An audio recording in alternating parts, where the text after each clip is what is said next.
mau berkelahi dalam soal itu, tapi kita sebetulnya dikendalikan oleh semacam penghambaan pada, oh ya ini Ridwan Kamil menang. Iya, gue tahu dia menang akhirnya, tapi gue tahu dia pergi menjadi hambanya Mulyono, pergi ke Solo tuh. Secara mental itu udah kalah sebetulnya dari awal. Sampai pada terakhir ya, closing statement dari masing-masing narasumber. Saya berikan kesempatan pertama pada Bung Arief Rashid. Silakan Bung Arief. Ya, sesuai judul ya, Jakarta belum tamat. Saya mungkin lebih spesifik bicara itu ya. Kita sabar, 16 Desember nanti penetapannya maksimal ya. Maksimal ya. Kabarnya tanggal 7 tanggal 8 udah siap diumumkan. Ya, dan teman-teman ini kan banyak yang hadir ini mahasiswa ya. Bersyukurlah kalian ya ketika mahasiswa nanti mungkin ikut belajar ya, jadi memilih nanti di kampus, kemudian nanti terlibat segala macam, karena ini pula lah yang abang-abangmu, kakak-kakakmu lakoni sekarang ini ya. Kita memilih pilihan sampai di titik tertentu, kita juga harus meyakini ya yang terbaik adalah yang diputuskan lah ya oleh KPU, antara 1 putaran atau insya Allah 2 putaran. Untuk Jakarta ya. Untuk Jakarta. Dan tentu saja tadi ya, refleksi buat kita semua bahwa bangsa ini begitu besar ya, dan kita punya tanggung jawab buat terus menjadi bagian dari proses perbaikan ya, dari hal-hal yang masih kurang. Terima kasih. Baik. Oke. Bung Deddy, silakan. Iya, kalau saya melihat bahwa demokrasi kita, politik kita, penegakan hukum kita sedang tidak baik-baik saja. Bukan karena kalah. Bukan karena kalau PDI Perjuangan dibilang kalah, enggak juga Pak. Ya. Dulu kita hanya menang dari tahun 2015, 17, 18 tuh hanya menang 2020 6 provinsi. Sekarang 14 provinsi. 48% lebih kabupaten kota kita menangkan. Ini pilkada ya? Pilkada. Okay. 57% kabupaten di hampir 57% di Jawa, sekitar 34% kota. Jadi kalau ada yang bilang banteng tumbang, ya mohon maaf, sabar, masih lama. Butuh kesabaran lebih lama lagi. Nah, yang penting bagi saya, bagi kami, adalah bagaimana menyelamatkan masa depan. Banyak sekali kejanggalan yang terjadi sejak Pileg dan Pilpres yang kemarin. Saya mungkin menyebutnya sebagai taktik politik versi Mulyonoisme, di mana pengerahan seluruh kekuatan negara, termasuk anggarannya, termasuk intimidasinya terjadi, dan itu direplikasi, repabrikasi pada pilkada kemarin, setidaknya di 4-5 provinsi yang sangat telanjang.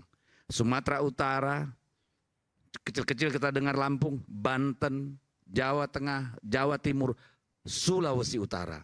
Itu sangat banyak sekali, telanjang sekali, dan datanya kita sudah siapkan untuk nanti berhadapan di MK. Karena kalau di Bawaslu kita hampir nggak punya harapan. Di beberapa tempat ada harapan Bawaslu bekerja, tetapi kebanyakan tempat tidak. Ya. Nah, ini problem masa depan. Apakah negara ini betul-betul akan berakhir tragis menjadi negara kekuasaan, bukan negara berlandaskan hukum? Siapa yang memegang tongkat kekuasaan dengan semena-mena bisa melakukan apapun yang dia mau. Ini berbahaya buat kita. Dan nanti yang akan merasakan kita juga. Saya kemarin mengusulkan misalnya, bagaimana kita memperbaiki institusi kepolisian. Makanya saya pakai baju coklat nih. Bukan anggota Parcok saya. Walaupun lahir sebagai anak seorang polisi dan ibu polisi. Oh, ayah Anda dan ibu Anda polisi? Iya. Jadi ini problem, kenapa? Kita berharap yang namanya birokrasi itu, yang namanya polisi itu adalah apa? Pelindung pelayan masyarakat sipil. Seharusnya ini dua barang ini, birokrasi dan aparat penegak hukum ini pelindung masyarakat sipil, benteng masyarakat sipil menghadapi apa? Kesewenang-wenangan kekuasaan. Terutama dalam pemilu dan dalam kehidupan sehari-hari. Kalau tidak ada perbaikan, kita akan ditakdirkan kembali pada rezim Orde Baru jilid 2. Jadi banyak yang bilang, wah mengkhianati reformasi kalau polisi ditaruh di bawah Kemendagri. Lah kalau ada yang salah emang nggak perlu dievaluasi? Kan ini yang aneh. Sekarang yang mengkhianati reformasi siapa? Kalau saya tanya, siapa yang mengkhianati reformasi saat ini? Itulah yang perlu kita evaluasi. Itu problem besar. Jadi mari kita lihat, mari kita amati, mari kita kaji. Mari kita gunakan nurani dan akal sehat. Supaya negara ini benar. Karena kalau politiknya pemilunya nggak benar, nggak ada orang mau investasi di sini. Nggak ada orang mau ngasih utang. Peringkat kredit rating kita pasti akan turun. Yang rugi kita semua. Jangan dikira ini nggak ada dampaknya nih urusan ini. Pengusaha mana yang mau datang kemari menanamkan uangnya, menciptakan lapangan kerja, kalau politiknya aut-autan. Lihat sekarang bakar-bakaran di Maluku Utara, bakar-bakaran di Morowali, lihat kerusuhan di Bandung. Orang berkontestasi itu mengambilkan uang banyak. Tadi Bang Fatul bilang, untuk provinsi seperti DKI ini 200 miliar pasti keluar uang. Kabupaten kota itu paling kecil tuh 30-50 miliar. Bisa sampai 80 miliar. Kalau sekarang mereka dicurangi, lama-lama apa nggak ngamuk? Apa nggak jadi konflik? Kan bahaya buat negara ini. Jadi saya minta tolong. Karena polisi sama ASN itu sumpah setianya kepada sang pencipta, kepada undang-undang, dan kepada rakyat. Bukan pada penguasa. Ini harus dibalikin nih pikirannya biar normal. Jangan terlalu serius. Kalau soal Jakarta, kami percaya sudah 1 putaran. Tapi kalau mau ada yang putaran kedua, silakan muter-muter sendiri. Kami nggak ikutan. Oke, baik. Silakan, Bung Tifatul. Baik ya. Pantun dulu supaya nggak tegang. Pantun dulu. Ya ini pandangan terakhir ya. Jadi saya pikir sudah banyak juga diungkapkan tadi. Memang sistem pilkada ini sudah tidak make sense. Ya. Antara biaya yang dikeluarkan dan juga katakanlah penghasilan seorang kepala daerah tuh jomplang sekali. Jadi jauh. harusnya gimana sistem pilkada kita? Nah ini kita harus mau berubah. Okay. Nah dasar berubahnya itu adalah kajian-kajian dari para akademisi. Yang ada di benak Bung Tifatul apa misalnya? Jadi, kembali ke DPRD? Ya, kalau saya misalnya untuk kasus pilkada ya. Kabupaten kota itu kembalikan saja ke DPRD. Sebab dengan langsung begini di masyarakat terjadi suatu disparitas yang luar biasa. Jadi bupati wali kota bahkan dipilih pembelahan. Kasus 2017 itu kan kita sama-sama mengalami Jakarta ya DKI waktu itu. Oh itu kan ada istilah cebong dan kampret dan seterusnya. Jadi maksud saya ada terjadi pembelahan. Jadi kalau saya misalnya seperti masalah pengawas pemilu, kayaknya diserahkan kepada satu badan. Kita ragu badan ini bekerja dengan baik, dengan jujur sesuai aturan atau tidak. Tadi sudah disampaikan juga oleh Pak Ferry, ini kok laporan nggak ditanggapi dan seterusnya. Saya juga di Dapil, saya mengalami perubahan angka, bahkan udah disepakati angka pas dipirin berbeda itu 1.000 Pak. Nah dengar 1.000 itu harganya sekian gitu. Nah jadi saya mungkin lebih baik untuk panitia pengawas pemilu atau Bawaslu ini jadi dari partai-partai lagi. Kalau sama partai itu kita juga nggak enak Pak. Misalnya ada yang berbuat curang dilihatin oleh partai yang lain. Kita ada kesepakatan yang dulu itu nyaris tidak ada masalah dengan panitia pengawas pemilu yang terdiri unsurnya dari partai-partai. Di antaranya itu artinya adalah apakah ini harus mengubah Undang-Undang Dasar Negara Republik Indonesia dengan adanya amandemen karena banyak yang harus diubah di sana. Saya nyimpang sedikit seperti DPD ini. DPD ini dia boleh mengusulkan undang-undang, boleh ikut membahas sedikit. Nah, tapi dia tidak boleh memutuskan. Maksud saya 100 tahun ke depan lagi, apa nggak nasib DPD RI ini seperti ini gitu loh. Nggak ada perubahan. Termasuk saya sudah tanyakan, kalau tadi bupati, wali kota dipilih oleh DPRD, termasuk mungkin provinsi khusus satu Jakarta. Betul selalu gitu kan. Presiden juga DPR yang memilih. Ya. Kalau amandemen ini kan yang bicara soal amandemen. Kalau Presiden saya masih setuju untuk langsung ya, Oke, gitu ya. baik, ini biar jelas nih. Tapi kalau di bawah ini kan pertarungannya udah nggak masuk akal, biaya yang keluar lebih besar. Jadi artinya apakah harus mengubah regulasi, apakah harus mengubah amandemen kembali konstitusi, saya setuju untuk itu, untuk perbaikan. Terus based on kajian daripada akademisi, dan akademisi ini kan dia berpikir pure saintik ya. Dia apa yang disampaikan Bung Ferry Amsari, Bung Tif percaya? Saya setuju. 100% percaya itu? Bukan 100% percaya, saya setuju dengan metodenya itu. Oke, baik. Hasilnya metodenya oke. Belum detail kan, belum detail tadi Pak Kalau Ferry juga metodenya oke, hasilnya berarti benar dong? Hah? Kalau metodenya benar, hasilnya benar dong?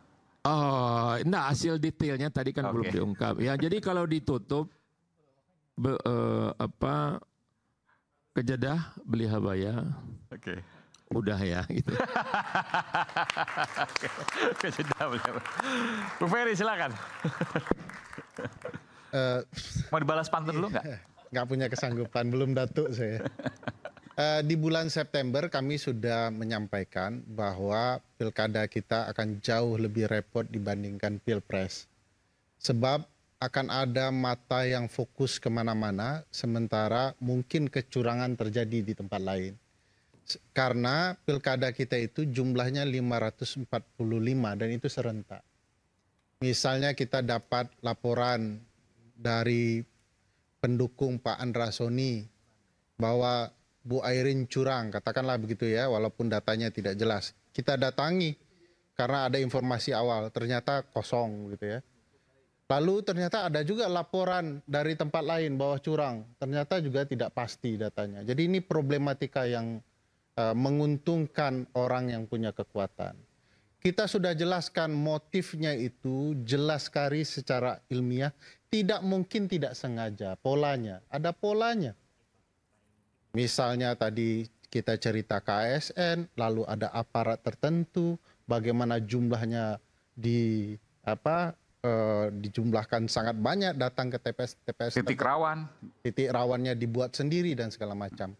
Nah, bagi saya sebenarnya tanggung jawab kami menjelaskan ke publik sudah kami lakukan. Tugas aparatlah memastikan kecurangan itu dibuktikan di pengadilan. Saya monggo dibilang tidak ilmiah ya, silahkan tidak apa-apa. Siapapun partainya, siapapun calonnya, kalau ada data kecurangan pihak lain kami terima. Dari Bang Dedi, dari teman-teman di Jakarta, pendukung Pak RK, nggak apa-apa. Kami akan terima, kita analisa bersama dan kita temukan pembuktiannya. Yang paling menakutkan bagi saya adalah Mahkamah Konstitusi sebagai the guardian of the Constitution, sekaligus demokrasi katanya begitu ya. Bagaimana Mahkamah punya kesempatan setelah Pilpres menurut saya sangat gagal membuktikan. Jadi kecurangan tidak dibuktikan di Mahkamah Konstitusi ketika itu. Tapi yang dicari adalah bagaimana publik kemudian membuktikan sesuatu yang tidak publik mampu. Saya kasih contoh. Menurut orang Indonesia, kehadiran 4 menteri itu menentukan apa dalam ruang pengadilan kita. Kalau sedari awal kehadiran mereka sudah salah. Mereka dinyatakan sebagai pemberi keterangan lain. Apa itu di pengadilan di muka bumi ini pemberi keterangan lain? Mereka itu adalah pelaku. Terlibat dalam bansos gentong babi. 4 menteri, bahkan ada 1 yang tidak dipanggil. Padahal sudah jelas-jelas curang. Pak Zulhas misalnya. Menggunakan fasilitas negara tidak dipanggil mahkamah. Lalu dikatakan... Ini waktu Pilpres ya maksudnya? Ya, saya mau menjelaskan ke sana di MK-nya. Untuk pembuktian pilkada. Kalau metodenya begini, sulit kita akan menemukan keadilan. Karena mereka itu bukanlah pemberi keterangan, mereka saksi. Setidak-tidaknya kalau tidak disebut tersangka, pelaku. Gitu. Tapi tidak dilakukan oleh pengadilan kita. Bagaimana di pilkada besok, ada 545, MK biasanya lari cepat, gitu ya. Tiba-tiba langsung putuskan, yang kemudian sensitif bagi publik baru dilamain dikit. Potensinya Jakarta, Jawa Tengah, Banten akan lama. Bahkan kalau pakai Banten, jangan-jangan nanti akan ada upaya penghitungan 1% tadi ambang batas, ya tiba-tiba tidak bisa mengajukan dan segala macam. Nah ini betul-betul kita harus pantau, publik semua. Ini pilkada kita, milik kita, tidak pernah milik siapapun selain pemilih Indonesia. Jadi harapannya kita sama-sama memantau, ini bukan soal menyombongkan diri teman-teman di Dirty Vote. Sampai detik ini, Bang Iman, saya ulang lagi, tidak ada yang membantah keilmiannya. Bilang, oh ini berpihak, tapi dia tidak pernah membantah satupun dalil soal kecurangan itu. Yang saya takutkan, ini saya takut, apa yang hendak kami dalilkan soal kecurangan di pilkada juga tidak ingin dibantah oleh pihak yang curang. Dia hanya sekedar tuding-tuding saja. Oh ini pihak tertentu, ini partisan. Datanya dia tidak pernah bantah. Karena dia takut bahwa dia tidak punya kemampuan untuk membantah data itu, yang mereka mampu hanyalah melakukan kecurangan. Sekian, terima kasih. Nah, tadi sedikit menyinggung soal Pilpres, mungkin ada yang mau disampaikan terkait itu juga. Silakan, Bung Hendersam. Ya, singkat saja bahwa dalam setiap kontestasi, Pilpres, Pilkada, tentunya ada menang dan ada kalah. Spiritnya yaitu adalah jiwa kesatria untuk menerima kekalahan dan juga untuk menerima kemenangan. Kalau kita melihat statistik dari 6 daerah, ya sementara skornya kan 5-1. Kita nggak jumawa tentang hal tersebut, biasa aja. Ya, DKI sementara unggul tipis, tidak perlu harus euforia juga. Untuk 5 daerah lain yang dianggap spotlight, tidak pernah kita juga untuk menyombongkan diri dan bereporia tentang hal tersebut. Karena tetap kepastiannya nanti ada di hasil daripada KPU itu sendiri. Itu yang pertama. Yang kedua, jiwa kesatria tersebut kan harus juga diimplementasikan juga. Ya, bahwa jangan juga kita ketika kita menang menyala bang. Tapi kita kalah menyalahkan bang. Ada ahkannya. Menyala ketika menang, menyalahkan ketika kalah. Gak baik.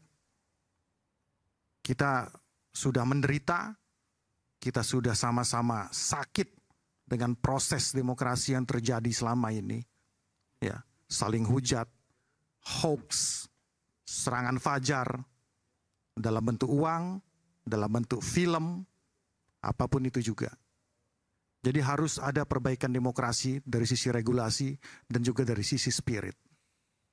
Berikutnya, mungkin ini agak sedikit sensitif, tapi saya harus katakan. Beberapa waktu yang lalu dikatakan bahwa keterlibatan Parcok, Partai Coklat. Saya terkesan ya, karena saya termasuk orang yang masuk ke dalam circle korban daripada itu, kalaupun dianggap seperti itu. Ya. Tapi saya tidak menyalahkan institusi Polri apabila itu memang ditunjuk oleh PDIP. Saya kutip apa yang dikatakan oleh Tamil Selvan terkait Parcok tadi. Kalau PDIP bicara Parcok, entah benar atau tidak, itu pola 10 tahun silam berdendang di dalamnya. Jangan merasa seolah korban, padahal mereka adalah guru dari penggunaan Parcok ini. Terima kasih, sekian dan terima kasih. Itu agak aneh itu. 10 tahun lalu yang pegang kendali negara ini SBY, Pak. Ya, bukan nanti PDI Perjuangan. Sudah penutup. Jadi bukan Anda itu ngomong sesuatu yang salah, saya luruskan. Anda katakan 2014, 10 tahun yang lalu. 2014 presidennya siapa, Pak? Saya mengutip saja. Bukan, saya cuma harus mengutip. benar, Bos. Jangan cuma pintar nyalahin orang. Yang pintar nyalahin orang itu saya apa Anda? Anda bilang dari 2010 tahun yang lalu. Yang pintar yang nyalahin orang itu saya atau Anda? Kamu dong. Kamu yang pintar nyalahin orang. Kamu kalau benar, kamu bilang menyala. Kalau kamu kalah, kamu bilang menyalahkan. Oke, sebutkan contoh. Pinter nggak? Pinter. Loh. Kalau kalah, curang. Kalau menang, wow, menyala bung. Kapan itu? Jangan Anda membolak-balik masalah. Jangan bolak-balik. Bos, gimana? 2014 yang berkuasa siapa? Pak SBY kan? Betul nggak? Jawab dulu. Saya hanya siapa? mengutip apa dikatakan Tommy Sullivan. 2014 Ya, sekarang siapa yang berkuasa? semua orang sanubarinya di sini Presidennya semua sudah siapa? tahu, ya kan? Yang beroperasi adalah PDIP. 2014. Saya bertanggung jawab terhadap omongan saya. 2014 siapa presidennya? Udah. Saya tanya siapa presidennya? 2014 periode 2019 sampai 2020. Baik, oke, baik. 2014 presidennya siapa? Udah, nggak perlu diomongin. Baik. Anda nggak usah tersinggung. Silakan Bung Rocky terakhir, Bung Rocky. Gimana dong? Silakan Bung Rocky.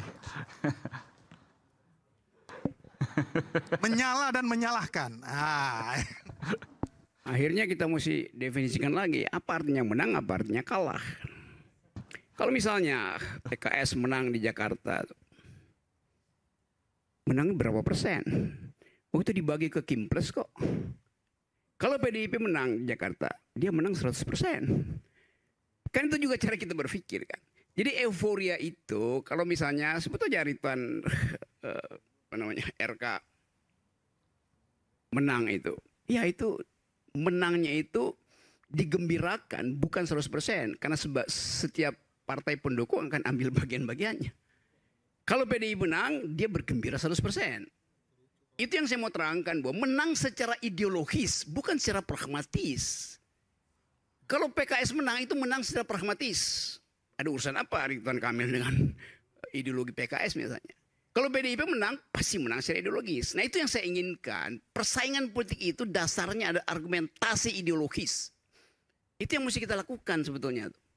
Jadi kemungkinan-kemungkinan itu kita balikkan pada sistem pemilu kita tuh. Kita mau berkelahi dalam soal itu, tapi kita sebetulnya dikendalikan oleh semacam penghambaan pada, oh ya ini Ridwan Kamil menang. Iya, gue tahu dia menang akhirnya, tapi gue tahu dia pergi menjadi hambanya Mulyono, pergi ke Solo tuh. Secara mental itu udah kalah sebetulnya dari awal. Kan psikologinya begitu akhirnya tuh. Jadi saya kira itu yang mesti kita bayangkan bahwa kita ingin pemilu itu datang dari apa yang disebut oleh Alexis Tocqueville misalnya, habits of the heart itu. Pilihan hati yang dasarnya ideologis. Bukan karena disuruh, bukan karena dipaksa, bukan karena ditundukkan. Kan itu soalnya tuh. Di Yunani dulu pemilihan itu nggak pakai suara, itu diundi aja. Karena setiap orang di demokrasi awal Athena punya kapasitas keadilan yang sama. Kalau Anda terpilih terundi di situ, Anda pasti akan wakili saya. Karena nilai etik Anda sama dengan saya. Itu yang kita inginkan tuh. Kalau sekarang nggak begitu, gabungan antar partai itu artinya resultantenya nol secara etik gitu. Jadi itu kesimpulan saya. Beliau adalah Tifatul Sembiring. Kendati dia betul, kita tidak harus seiring. Terima kasih. Oke. Dan bisa 2 pekan dari hari ini kita akan mengetahui hasil pilkada. Ini bukan sekedar menentukan pemimpin, tapi cara berdemokrasi menjadi penting. Kita bukan bicara kekuasaan 5 atau 10 tahun ke depan, tapi kita bicara soal catatan sejarah untuk generasi di masa yang akan datang. Saya Aiman Wicaksono, sampai jumpa di Rakyat Bersuara berikutnya. Salam.